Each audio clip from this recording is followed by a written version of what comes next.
বিসমিল্লাহির রহমানির রহিম। আসসালামু আলাইকুম। দীর্ঘদিন অসুস্থ থাকার পর আপনাদের সামনে কথা বলতে পারার জন্য আল্লাহর কাছে শুকরিয়া আদায় করছি। আমার কারাবন্দী অবস্থায় আপনারা আমার কারামুক্তি ও রোগ মুক্তির জন্য সংগ্রাম করেছেন, দোয়া করেছেন। সেজন্য আমি আপনাদের সকলকে ধন্যবাদ জানাচ্ছি। দীর্ঘ আন্দোলন সংগ্রাম ও ত্যাগের মধ্য দিয়ে আমরা ফ্যাসিবাদী অবৈধ সরকারের কাছ থেকে মুক্তি পেয়েছি। আমি আন্তরিক ধন্যবাদ জানাতে চাই আমাদের বীর সন্তানদের, যারা মরণপণ সংগ্রাম করে এই অসম্ভবকে সম্ভব করেছে। শত শত শহীদদের জানাই শ্রদ্ধা।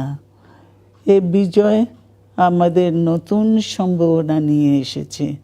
দীর্ঘদিনের নজিরবিহীন দুর্নীতি,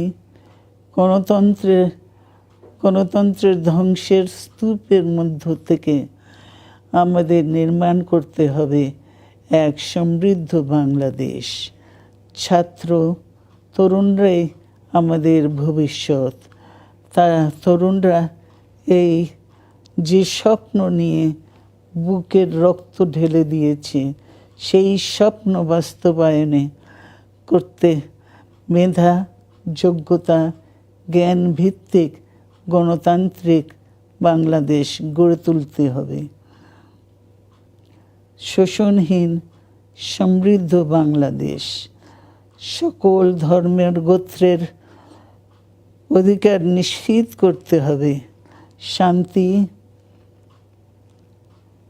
প্রগতি আর সাম্যের ভিত্তিতে আধুনিক বাংলাদেশ নির্মাণে আসুন আমরা তরুণদের হাত শক্তিশালী করি।